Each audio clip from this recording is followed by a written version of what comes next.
It ain't exclusive. If it ain't an Amlin exclusive. Facts. It's your boy BQ. Tapped in with BQ. Welcome to the channel. Thank you, everybody. We're in Southside San Jose. I'm with my special guest, Don Silos. What's up, y'all? It's Don Silos, Mr. Reyes Worldwide, Vital Vintage Goods. You feel me? All right, we up here in the tank. The one and only, man. Had to tap in with the tapped in with BQ. You know. I'm hyped, man. I'm Shout hyped. out to Muhammad Ali making a special guest appearance with the Supreme things. Hey, Okay. That's the real flick of the wrist. So people that don't know who Don Silos is, we've been doing business for about a few years now. I reached out to you on a DM, like slid in them. Slid in the DMs, you know what I'm saying? I slid in there a long time ago. I seen your brand. A lot of people were reposting it at the time, and then I reached out to you, and then now we carried it at SneakerCon and other places like that. So I appreciate you. Yeah, I appreciate you, man.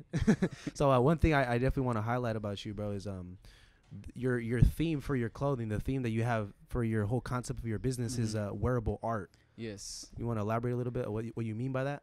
Well, I feel like now the clothing market is so oversaturated with so much competition, right? Hell yeah. And it came to a point where I thought I didn't want to make no more like drops anymore, right? Yep. So the way that I looked at it is I wanted to make everything one of one. Like I want to hand make everything now. Mm-hmm. So when I think about art, I think about somebody creating something, right? Mm-hmm. So I think if you want to talk about painting, right? Your canvas, you have your paints, right? Mm-hmm. And you have your paintbrush. I would say my canvas is the clothing, like the fabric. Yeah. My paintbrush is my sewing machine. Hey. And my paint is a thread that I use.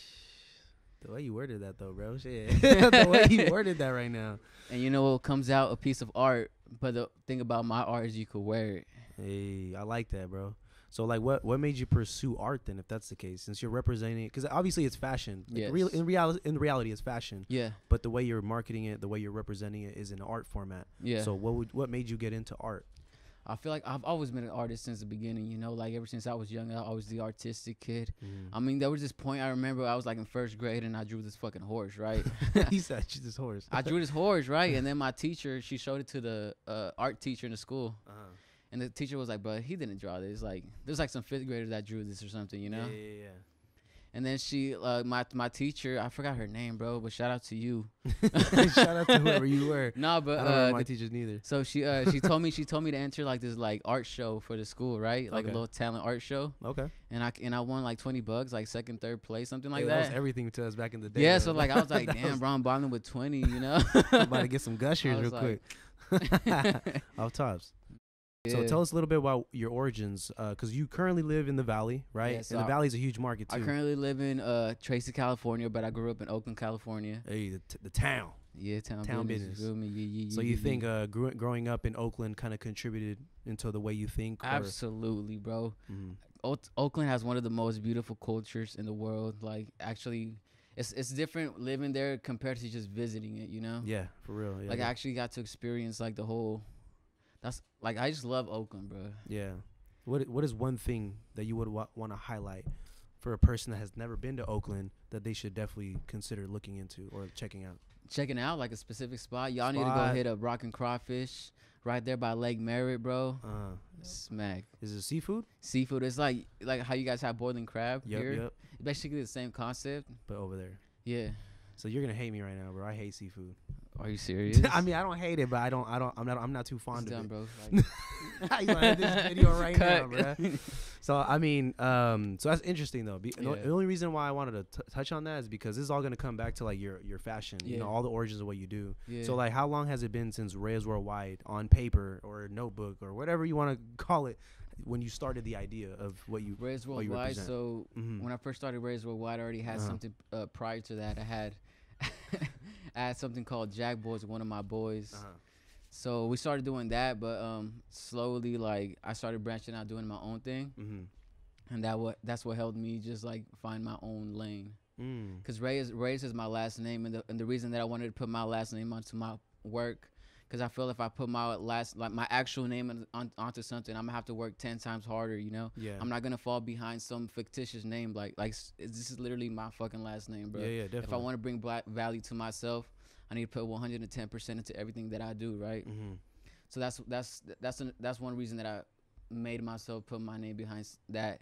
Another reason too is I feel like any higher end brand always has their name behind it, right? Yeah. Think about the Tommy Hilfigers, the Ralph Laurens. Yeah, definitely. Let's go on. Michael Kors. Exactly, right. Calvin Klein. Yeah. Like their actual name is the actual brand. So your vision for your brand, you're trying to go on a higher scale. Exactly, and then I named it Reyes Worldwide, so because I want to be on a higher like level. I want to be global, reaching out a bigger demographic. And that's helped me a lot because there's been points like I remember there's been times when people order stuff from Tracy where I currently live. Yep. And like they see the mailing address like.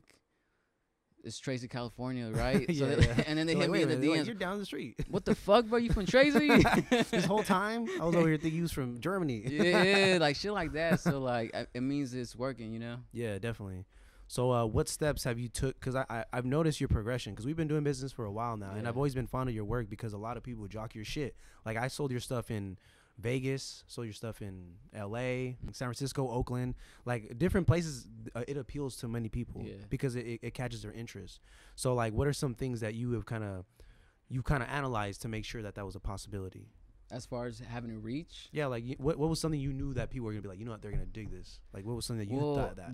The reason I had the bear logo be my main logo is because when you no matter how big or small you scale it, it's always gonna be visible as a bear. Yeah.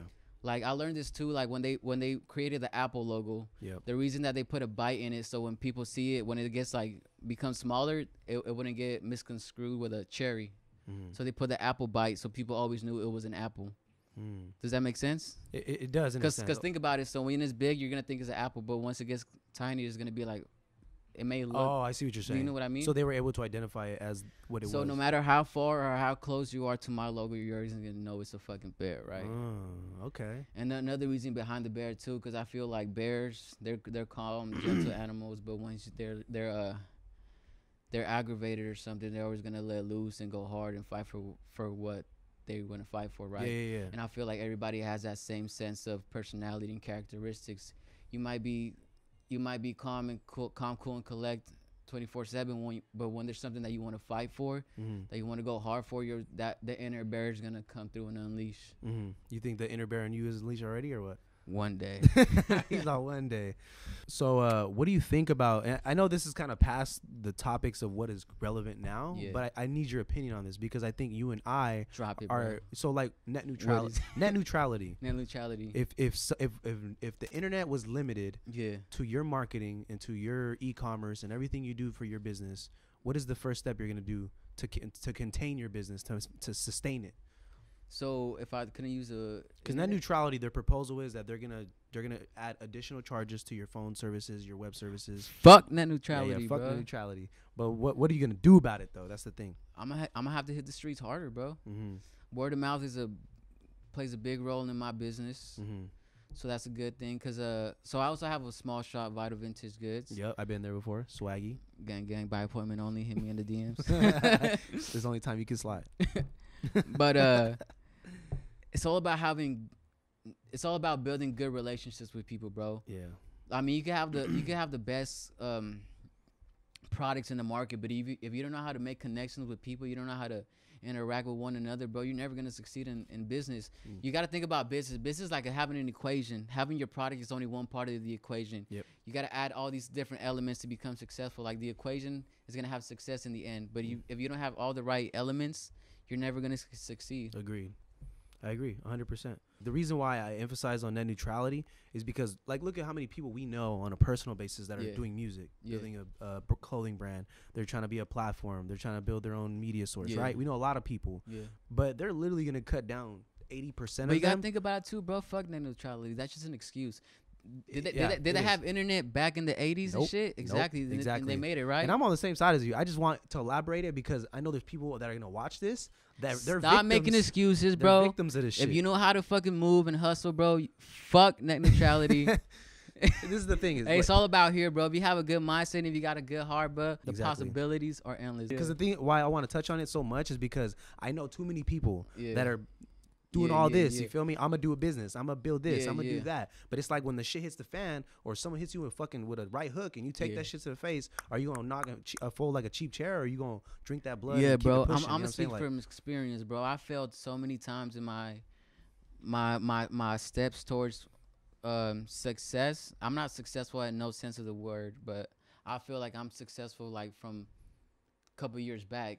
You gotta look at it this way, like you're climbing a mountain of success. You're making like you're crawling basically, right? Mm-hmm. You feel like you're getting nowhere, but if you take a moment to look back, you're gonna see that you actually are making some progressive. Exactly, yeah. But when people are like looking up so much, they forget.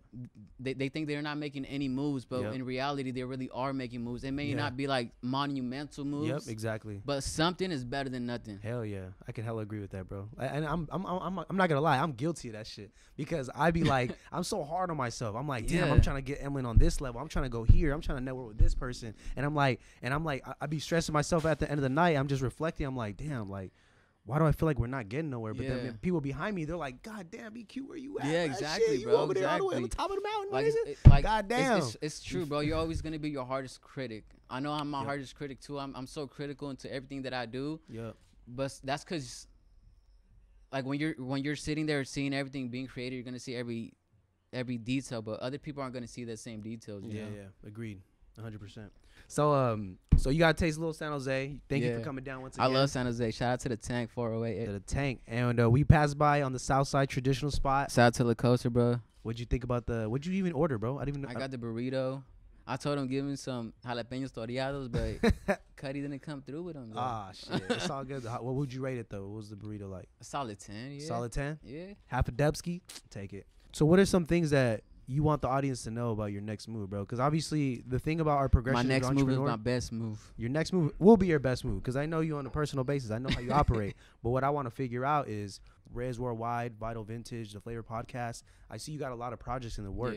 What is something that are you going to emphasize on more, or what you're going to add on? So my primary emphasis is always going to be Vital Vintage goods. So here's the way that I look at it. Reyes Worldwide, that's my passion project. Mm-hmm. That's something that I like to do because I love doing it. Like, I don't even give a fuck if I make money or not. That's just, like, my way of, like, unwinding. Some people like playing video games with their boys. Some people like building cars. Yep. I like making clothes, bro. That's just, like, what I like to do to unwind. Wearable art.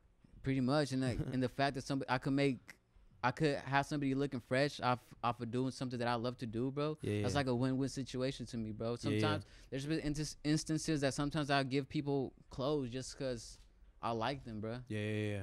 Like I had a customer come through like 2 days ago, bro. He was just like such a cool ass dude. He picked up one of my pieces. He was like, "Bro, how much is this hitting for?" Bro, just take it, bro. Just take the joint. Like, hell yeah. And that's exposure for you too at the end of the day. The things you've done, bro, like, you know what I'm saying? Like, I want to emphasize a lot on what you've done because my dude, he does fucking what? You do cover work for mixtapes? Oh yeah, I was doing graphic designing, cover work, website designing. Yeah, and but you didn't let me do yours, bro. Hey, I had a reason, bro. Budget was tight. So website designing, Vital Vintage, which, by the way, just so people know, it's a re-innovated space that is converted into a store. So pretty much you book by appointment only. Gang. In the Valley, and you get the exclusive shit from Supreme, Adidas. Come get fly with the kid. Emlyn exclusive gear. Soon will be in there. Everything and then Reyes Worldwide. Bro, I can make you look better. If you hurt, you gonna be a 10 after this. And then solid 7. Yeah. And then he got his brand Reyes Worldwide. Yeah. Homeboy got his foot in the door in a lot of different avenues. I'm sorry, go ahead. Go. I was gonna say, like, he even got his brand on Fly Marciano's music video. You got it. Shout out to you, bro. And then there's one more person. Who's the other artist? From Berkeley, Dars. Oh yeah. Shout out to my boy Dars. He was tapped in with the homies in Berkeley. Yeah, when we started doing a lot of the interviews. Shout out to the whole Audio Drips fam too. Yep. That's when I met them too at their little launch party. And that's when you connected me with them. Honestly, that's how we ended up doing some stuff. So that's cool. See, that's what I like about what we do. Like, you're from the Valley. Yeah. I'm from the Tank. Dars is from Berkeley, but yet we all know each other on the mutual understanding. You feel me? The only limitations you have are the ones that you set on yourself, bro. Just because I'm in the Valley don't mean I can't tap into different markets. Hell yeah, exactly. I'm over here. I'm in Vegas all fucking time. Like, no, I agree with you, bro. And I think I just think exploring other markets, like how you said, is advantage at the end of the day. Exactly, bro. So just to leave off on this note, I want to say thank you again for sliding to Southside San Jose and showing the people what you represent, giving a voice. Is there anything that you want to tell the audience before you cut out today and we conclude this Tapped In with BQ session? All I got to say is stop listening to what other people got to say and do whatever the fuck you want to do. I wish I would have listened to these words earlier in my career and everything that I've done. I recently quit my job just to follow my dreams full time, and that has to be one of the best decisions I ever made.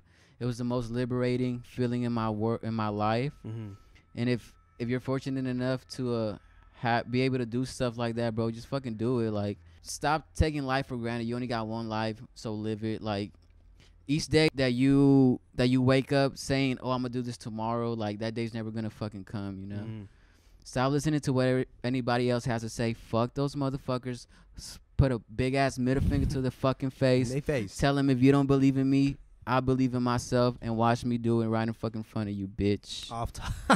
And then go hard. Damn. Go fucking hard, bro. Hey, I agree, man. I ain't gonna even throw if you listen to these words, and you follow them and you make something out of yourself, I'm gonna die happy knowing that I was able to change somebody's mind state. Agreed, bro. Influences everything.